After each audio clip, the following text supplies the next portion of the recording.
ইউনিভার্সিটির নতুন ভিডিওতে আপনাদের স্বাগতম। আজকে আমরা দেখব জেব্রা বারকোড প্রিন্টার ZD230। হ্যাঁ, এই প্রিন্টারটা কীভাবে আমরা ইনস্টল করবো। এই যেটা প্রেস করলাম, ইয়েলো বাটন সামনের দিকে প্রেস করলাম, এটা কাভারটা খুলে গেল।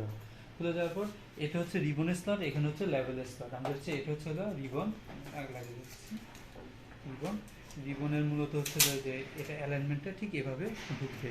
আমরা একটা জিনিস খেয়াল এখানে গার্ড আছে, এখানে যে পজিশনিং আছে, এই পজিশনের পজিশন মতো এটা বসবে। সে আমরা এই যে দিলাম, এখানে স্প্রিংয়ের মতো আছে, চাপ দিয়ে দিলেন অথবা হচ্ছে অ্যাঙ্গেল করে দিয়েও দিতে পারবেন। তারপর পজিশন মতো বসে গেছে। হ্যাঁ, ঠিক। তারপরে হচ্ছে আবার এটাও ঠিক এইভাবে এখানে পজিশন মতো দিলাম।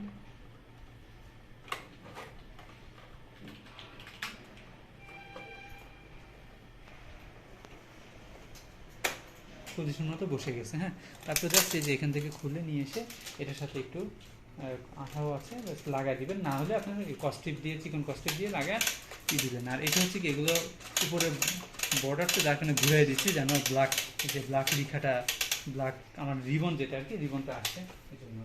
আর এটা হচ্ছে লেভেলটা মূলত হচ্ছে এই যে এটা মাঝখানে থাকবে। থাকার পরে যে এটা নিচ দিয়ে এসে এইভাবে এসে জাস্ট চাপ দিলাম, লেগে গেল। আর পিছনে হচ্ছে ব্যাক সাইড হচ্ছে আপনার এই যে পাওয়ার, এই ইউএসবি কেবল, আর এটা হচ্ছে পাওয়ার জাস্ট।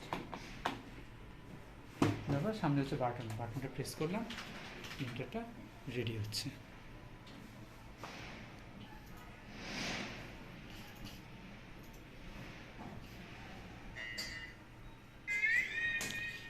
এই যে প্রিন্টারটা রেডি হয়ে গেছে। এই যে বাটনটা চাপ দিয়ে দিলাম, চাপ দিয়ে দিলে সে একটু সিনক্রোনাইজেশন হয়ে বসবে। চাপ দিয়ে ধরে রাখলাম। লেভেল সাইজিং এগুলো আগে থেকে আপনার ঠিক রাখতে হয়, ঠিক করে দিতে হয় সেট আপ থেকে। আমরা জাস্ট এখন এখান থেকে একটা টেস্ট প্রিন্ট করবো। সেই যে টেস্ট আছে, টেস্টটা প্রিন্ট করবো। কন্টিনিউ। এই যে প্রিন্ট হয়ে গেছে টেস্টটা। হ্যাঁ, আরেকটা প্রিন্ট যদি করি, আপনার প্রিন্ট করি,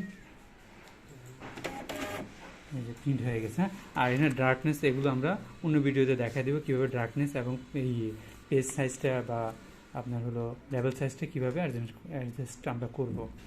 ঠিক আছে, আজকে এই পর্যন্তই। আমাদের চ্যানেলটা সাবস্ক্রাইব করে পাশে থাকুন পরবর্তী ভিডিওর জন্য। ধন্যবাদ।